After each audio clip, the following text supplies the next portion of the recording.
So there's just forts and walls all along here at the top of this mountain. I'm in Genoa on the Italian Riviera. Genoa was a really powerful city for hundreds of years, and it's still an important port for Italy. Lots of famous explorers come from here, like Christopher Columbus, who discovered America. Welcome to Worldview with Captain Kurt. When the Roman Empire fell, most of Europe was eventually controlled by huge empires like the Holy Roman Empire, the Ottoman Empire, and many more. But unlike the rest of Europe, Italy split into different powerful city-states, cities that ruled their land like an independent country. Genoa was one of them. You might recognize some others like Milan, Venice, Florence, Pisa, and more. Today these are just cities in Italy, but back then they are more like separate countries. All these city-states and empires fought over land. If someone had a big army and wanted some land, they would just take it, often by force. They'd go to war and invade.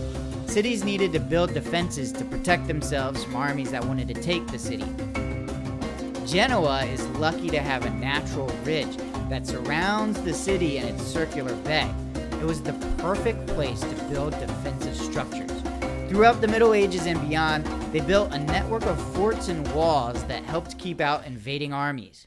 I'm gonna go explore what's left of these old forts. You can take the funicular up toward the forts, which is like a subway that goes up a hill.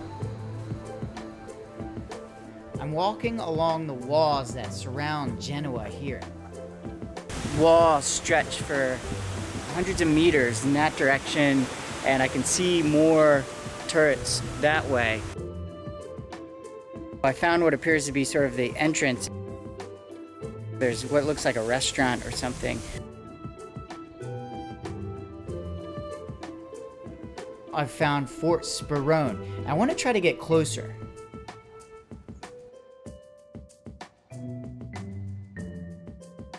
Oh, look at that. That's beautiful. You can see the walls leading in right there. And look, there's another fort right behind it. That's Fort Puen. Oh, this is cool. If you look closely, you can actually see 4 forts right here. In front is Fort Sperone, then Fort Puen, then back further is Fratello Minore, and way back in the back is Fort Diamante. You can actually walk to all these forts if you have enough time. Down there you can see the city of Genoa, nestled at the bottom of the mountains. Up here on top of the ridge, you can see an approaching army from way off. Imagine you're a soldier in a fort up here and you can see an invading army marching way down there toward you, and it's your job to stop them. So you just start blasting cannons at them from up here in the fort. I would not want to be down there during that. It would be really hard for an invading army to get to the city if they're being blasted from the top of this ridge the whole time.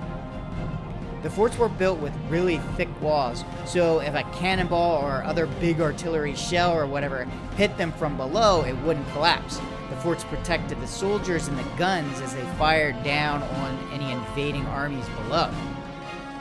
Closer back toward the city is Fort Castellaccio. These forts were used in a number of battles since the Middle Ages.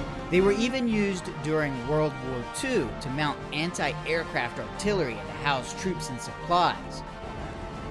These days, the forts aren't needed for protection because there aren't huge armies and empires roaming around conquering land like in the past.